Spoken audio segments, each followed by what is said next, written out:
नमस्कार दोस्तों, स्वागत है आप सभी लोगों का।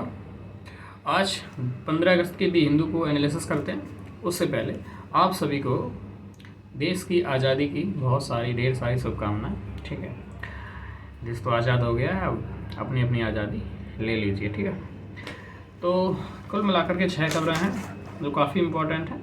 एक और खबर है गवर्नर वाली, वो हमेशा चलती रहती है। तो शुरुआत करते हैं। देखिए, आपने देखा होगा कि बिहार में SIR चल रहा है। SIR यानी कि स्पेशल इंटेंसिव रिवीजन। ज़मीनी भाषा में कहा जाए तो जो मतदाता होते हैं, तो वोटिंग लिस्ट जो होती है, वोटर्स लिस्ट, उसको अपडेट किया जा रहा है। जो गलत वोटर्स हैं, एक से ज़्यादा हैं जिनके पास, उनको हटा देना, और जो सही हैं उनको शामिल कर लेना। तो ये सब चल रहा है। ठीक है, तो अभी क्या हुआ, अभी जो SIR हुआ है, रिवीजन हुआ है वहाँ की वोटर लिस्ट में, तो 65 लाख लोगों को उससे बाहर कर दिया गया है। जो मतदाता थे, वोट देने वाले लोग थे, 65 लाख लोग बाहर हो गए हैं। तो सुप्रीम कोर्ट ने इनसे पूछा कि जो 65 लाख बाहर हो गए हैं उनका डेटा हमें दीजिए। ठीक है, उनके नाम पब्लिक डोमेन में लाइए कि आखिर में कौन कौन लोग हैं, क्या वो सच में सभी इलीगल ही हैं, या उसमें कुछ ऐसे भी थे जो थे लीगल लेकिन उसमें वोटिंग लिस्ट में आ नहीं पाए। क्योंकि आपने प्रोसीजर देखा होगा, प्रोसेस क्या थी। देखिए, वोटिंग लिस्ट को अपडेट करना, उसमें कोई गलत बात नहीं, बिल्कुल सही है। SIR जो हो रहा है बिल्कुल सही हो रहा है, और जो आपका इलेक्शन कमीशन ऑफ इंडिया, उसका अधिकार भी होता है। रोपा एक्ट है, रिप्रेजेंटेशन ऑफ पीपल एक्ट 1950, उसकी जो धारा है 21 सब क्लास 3, 21 सब क्लास 3 कह दो, उसके तहत जो इलेक्शन कमीशन ऑफ इंडिया होता है, उसको अधिकार होता है कि रिवीजन करने का समय समय पर। 2003 में से पहले बिहार में रिवीजन हुआ था, अब हो रहा है। लेकिन उसमें जो लूप होल्स है वो ये आया कि बहुत कम समय दिया। अब वहाँ के वर्कर हैं, जैसे कि इन्होंने क्या कहा कि घर घर पे, डोर डोर पे हम जाएंगे और जो वोटिंग लिस्ट है उसको अपडेट करेंगे, और जो अगर ना मिला वहाँ पे, और जिसने डॉक्यूमेंट ना सबमिट कर पाए अपने, तो उसको माना जाएगा कि वो कहीं बाहर चला गया है और बाहर के कहीं और स्टेट का वोटर बन गया है। ठीक, तो अब बिहार के, तो यूपी बिहार के वर्कर के बारे में आप लोग जानते हो, सबसे ज़्यादा कहीं माइग्रेट करते हैं तो यहाँ से करते हैं। यहाँ से लोग जाते हैं, काम करते हैं, बम्बई में काम करते हैं, दिल्ली में काम करते हैं, बहुत सारी जगहों पर काम करते हैं, नोएडा में काम करते हैं, और भी साउथ इंडिया में। तो उन्हें ना तो पता होता है कि हमारे यहाँ यूपी में, बिहार में कुछ हो रहा है, ठीक है ना, इलेक्शन होने वाला है और उसमें कुछ रिवीजन हो रहा है। उन्हें क्या पता भी होता है तो वहाँ से आएंगे जाएंगे, इतना खर्चा, छुट्टी कौन देगा। दिल्ली में अगर वो रह रहा है बिहार का वर्कर, तो दिल्ली में तो वोटिंग हो नहीं रही, वो तो आपको ना तो छुट्टी देगा, नहीं आपको कंपनसेशन देगा, आपको नुकसान भी होगा, जाने का होगा वो अलग से होगा। तो ये सारी प्रॉब्लम है। तो जो 65 लाख लोग SIR के तहत जो बाहर हो गए हैं, उनमें कई लोग ऐसे भी थे जो तो थे तो लीगल थे, वोट का अधिकार उनको होना चाहिए था वहाँ पे, लेकिन वो बाहर थे, उन्होंने समय पे वोट डॉक्यूमेंट नहीं सबमिट कर पाए हैं, या फिर वहाँ पे उपस्थित नहीं थे उस समय, क्योंकि वो बाहर काम कर रहे हैं, तो उनका वोटिंग राइट चला गया। ऑन द अदर हैंड, अब देखते हो NRI हैं जो विदेशों में हैं हमारे लोग, उनको वोटिंग का राइट भी है और वोट भी डाल पा रहे हैं वो लोग। तो ये सब था। तो इस माध्यम से जब SIR स्पेशल इंटेंसिव रिवीजन किया आपके इलेक्शन कमीशन ने, तो कुल मिलाकर के 65 लाख मतदाता वोटिंग लिस्ट से बाहर हो गए। उसमें कई सारे तो ऐसे हैं जो इलीगल थे, सही बात है, ठीक है, क्योंकि फेक डॉक्यूमेंट खूब बनते हैं इंडिया में, ID बन जाती है, आधार कार्ड फेक डॉक्यूमेंट बन जाता है तुरंत, ठीक है। लेकिन उसमें कुछ ऐसे भी थे जो लीगली तो ठीक थे, लेकिन वो बाहर हो गए, क्योंकि इन्होंने प्रोसीजर जो भी किया बहुत सीमित समय में किया, बहुत जल्दी किया। चुनाव आने वाले हैं, 2-3 महीनों में कर दिया तुरंत, है। तो ये सारी थी। अब सुप्रीम कोर्ट ने इनको एक ऑर्डर दिया है, इलेक्शन कमीशन को। इन्होंने कहा है कि आपने जितने भी 65 लाख जो मतदाताओं को बाहर किया है वोटिंग लिस्ट से, उन सबका मुझे नाम चाहिए, डेटा चाहिए, ताकि ट्रांसपेरेंसी हो, किसी से भी जो लीगली है उससे वोट देने का अधिकार छीन ना जाए, और जो इलीगल है तो उसको तो वोट देना ही नहीं, ठीक है, बात खत्म। तो ये अभी की खबर है। खबर सिर्फ इतनी है कि सुप्रीम कोर्ट ने एक ऑर्डर दिया है इलेक्शन कमीशन को कि जितने 65 लाख मतदाताओं को आपने बाहर किया है, इनको हमें पब्लिक डोमेन में नाम लाइए, हमें उसको डेटा चाहिए, ठीक है, ताकि ट्रांसपेरेंसी हो। ठीक, एक फ्लड इशू है कि अभी देखो, ये फ्लड इशू चलता ही रहता है। बाढ़ आ गई है, कई लोगों की जान माल की हानि हो गई है। मेन इशू क्या था, मेन इशू ये था कि इसमें हमारे यहाँ जो अर्ली वार्निंग सिस्टम है वो काम नहीं ठीक कर रहा है। कि जैसे कि माना कि बारिश होने वाली है, 8 से 11 के बीच में बारिश खूब होने वाली है, और मैसेज कभी कभी आता है 11:30 बजे कि 3 घंटे बारिश बहुत होगी, 8 से लेकर 11 के बीच में मैसेज आए 11:30। तो ये सब चीज़ें ठीक करने की जरूरत है। अभी जो फ्लड सिस्टम जो बाढ़ आ गई है, ये टॉपिक इतना ही समझिए कि आ गई है, कहाँ कैसे क्या आ गई है। इसके अलावा जो इसमें क्या क्या चीज़ें हो सकती हैं, एडिटोरियल आने वाले समय में आएंगे, कल या परसों आएंगे, फिर उनको देख लेंगे। ठीक, अगला है कि फेडरल इनबैलेंस। हमारे यहाँ पे संघीय व्यवस्था है। संघीय व्यवस्था का मतलब फेडरल गवर्नमेंट है, एक सेंट्रल गवर्नमेंट होती है, यूनियन गवर्नमेंट, एक होती है स्टेट गवर्नमेंट। ठीक है, यही तो फेडरल सिस्टम होता है। ठीक, ओके। तो हो क्या रहा है, हमारे यहाँ का फेडरल सिस्टम जो है बैलेंस नहीं इनबैलेंस हो रहा है, कि जो पावर है उनको सेंट्रलाइजेशन होता जा रहा है। फॉर एग्जाम्पल, जैसे फाइनेंस कमीशन है, फाइनेंस कमीशन आर्टिकल 280 में फाइनेंस कमीशन क्या कहता है, जितना भी फंड इकट्ठा हुआ है, ठीक है, टैक्स लगाया जाता है, फंड इकट्ठा होता है, तो उस फंड में से राज्यों को भी दिया जाता है ताकि वो भी अपना खर्चा चलाएं, है ना।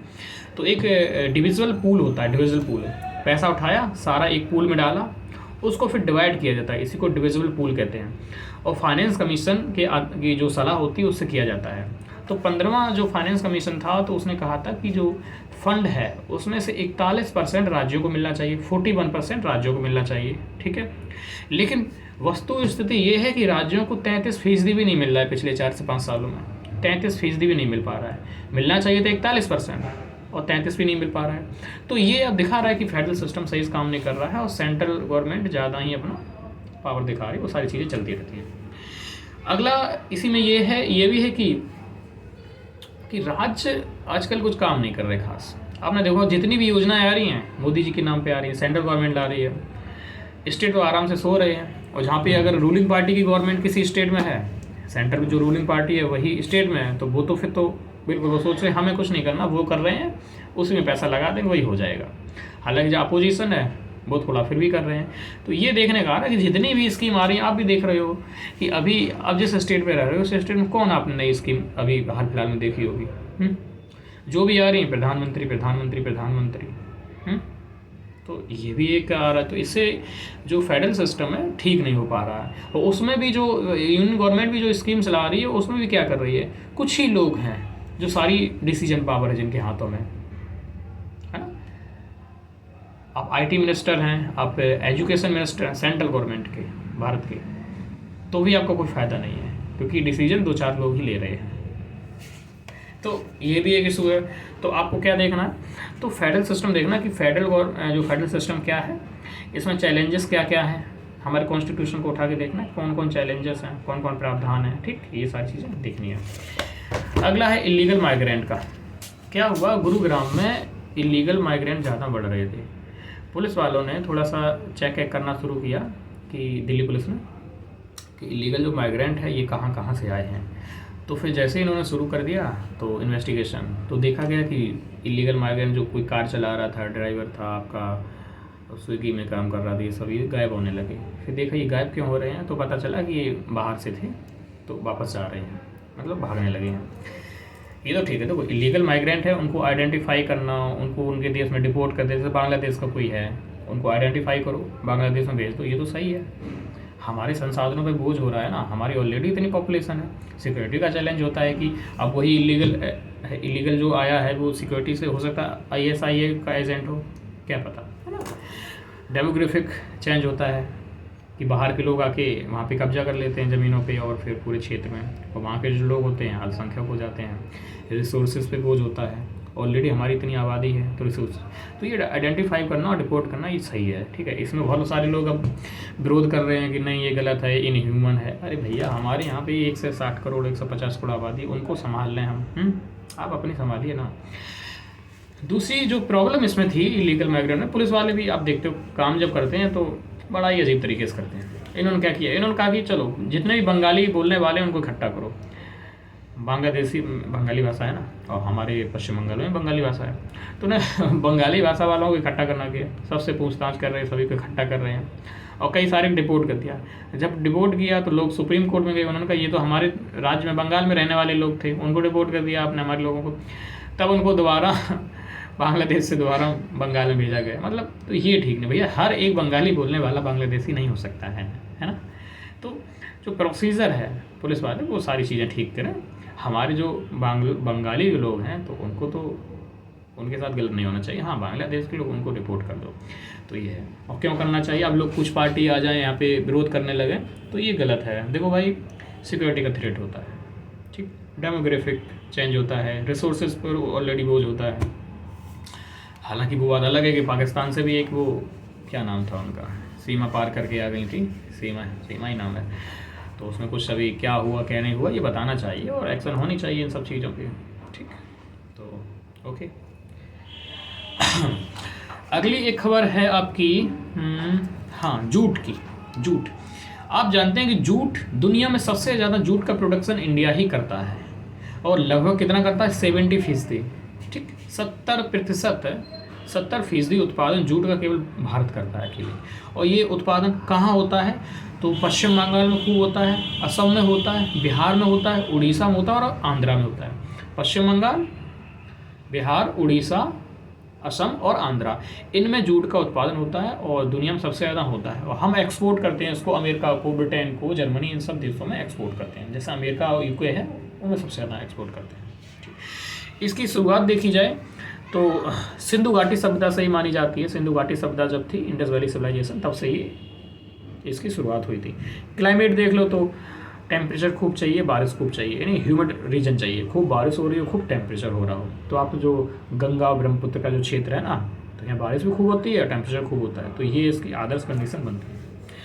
अभी जूट होता क्या है, इतना देख ले। जूट, तो जूट आपने देखा होगा कि जो पहले चीनी आती थी, जो बोरे में आती थी, बोरा कहते हैं जिसको, वो जूट का बना होता है। कई सारे थैले होते हैं, वो जूट के बने होते हैं। चटाई, मैट पहले हुआ करती थी, अब तो मैट ये सब प्लास्टिक में हो गया, पहले जूट की हुआ करती थी। तो ये सारी चीज़ें होती हैं। जूट इको फ्रेंडली है, पर्यावरण के लिए बहुत अच्छा है, लेकिन वही वो हो जाता है कि उसका जो कॉस्ट है वो थोड़ा बढ़ जाता है। तो जूट को कभी कभी ना जो प्लास्टिक है, पॉलीथीन है, इसके सब्सटीट्यूट के भी रूप में देखा जाता है कि इसकी जगह पर हमें जूट को यूज करना चाहिए, क्योंकि ये इको फ्रेंडली है, पर्यावरण को नुकसान नहीं पहुंचाता है, लेकिन बस कॉस्ट ज़्यादा हो जाता है। तो जूट के बारे में इतनी जानकारी थी और ख़ास नहीं है। एक जानकारी है, एक इन्वेजिव प्रजाति है पौधे की, इनकी आक्रामक, यानी विदेशी प्रजाति पौधे की। तो इन्वेजिव नाम से ही समझ में आ गया कि कोई ऐसी पौधे की प्रजाति होगी जो हमारे यहाँ के इकोसिस्टम में नुकसान पहुँचा रही होगी। तो उसका नाम है वाटर हाइसिंथ, और जिसका एक वैज्ञानिक नाम और कहते हैं इचोरेनिया क्रेसिपर्स। मैं पढ़ के सुना दे रहा हूँ। वाटर हाइसिंथ, यानी कि वाटर है हो गया, हाइसिंथ HYACINTH, ठीक। और दूसरा इसका जो नाम है वो है EICHHORINIACRASSIPER, ठीक। तो ये इन्वेजिव प्रजाति है। ये होता क्या है, आपने तालाब देखे होंगे, जो भी वाटर बॉडीज होती हैं वहाँ पे एक प्रकार की घास टाइप की हो जाती है, लंबी लंबी ऐसी खड़ी हुई, जब धान होता है, धान के पौधे, इसी प्रकार के घास एकदम ऐसे ऐसे लंबी लंबी खड़ी हो जाती है, पूरे में फैल जाती है, फूल भी लगते हैं छोटे छोटे उसमें। जब पूरे में फैल जाती, बहुत सघन हो जाती है, तो उससे नुकसान क्या होता है, आप नाव नहीं चला सकते हो, बोट नहीं राइडिंग कर सकते हो। जब बोट नहीं ले जा सकते हो तो आप फिशिंग कैसे करोगे, मछलियों को कैसे पकड़ोगे, ये नुकसान होता है। दूसरा है एग्रीकल्चर, बहुत सारे जो जैसे जल में कृषि जो खेती की जाती है, हाइड्रोपोनिक्स जो की जाती है, जल में खेती की जाती है, वो नहीं हो सकती है। धान की खेती है, उसमें समस्या आ जाती है, खूब ये फैल जाती है। साथ ही साथ जब ये फैल जाती है, पूरे में छा जाती है, एकदम ग्रीन ग्रीन ग्रीन हो जाता है, तो ऊपर से प्रकाश आएगा, इसी पड़ जाएगा, है ना। प्रकाश आपके जो पानी के अंदर जाएगा नहीं, जब अंदर नहीं जाएगा तो अंदर के जो इकोसिस्टम है उसको नुकसान होता है, जीव जंतु होते हैं वो मरने लगते हैं।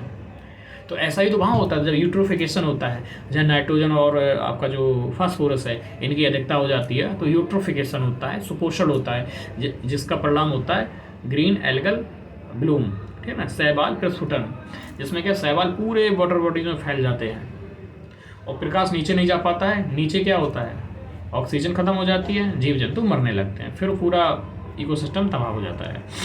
तो ठीक उसी प्रकार से ही है, तो इसको देख लेना, समझ लेना। ओके, खबरें तो इतनी थी। एक और थी गवर्नर की। गवर्नर की खबर तो बनी ही रहती है। गवर्नर एक ऐसा टॉपिक है, कभी खत्म ही नहीं होता, हमेशा डिस्प्यूटेड रहता है। सेंटर में रूलिंग पार्टी है, स्टेट में भी उसी पार्टी गवर्नमेंट है, तब तो गवर्नर कायदे काम करेगा। लेकिन अगर अपोजिशन की गवर्नमेंट है स्टेट में, तो गवर्नर फिर अपना अजीब ही काम करता है। और इसका कारण ये है कि जो गवर्नर का जो पद होता है वो सेंट्रल गवर्नमेंट की दया पर होता है। जब चाहेगी सेंट्रल गवर्नमेंट उसको वापस बुला लेगी या उसको हटा देगी।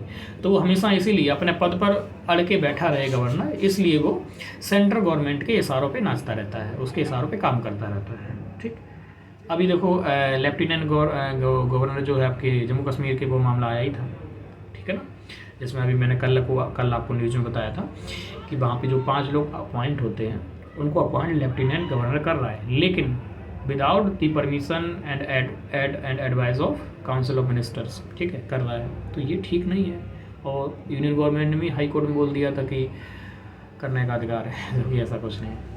अभी ऐसे ही गवर्नर की बातें ये चलती रहती हैं, अलग अलग राज्यों में गवर्नर हैं तो वो काम नहीं करने देते सही से। तो खास इतनी खबरें थी। और आप लोग बताइए कि आप लोगों का जो 15 अगस्त रहा कैसा क्या रहा, क्या लड्डू उड्डू मिला खाने को आप सभी को? और ठीक है, पढ़ते रहिए, लिखते रहिए। जय हिंद। आज थोड़ा लेट क्लास हो गई थी, कल से प्रॉपर समय पे मिल जाएगी। ठीक है।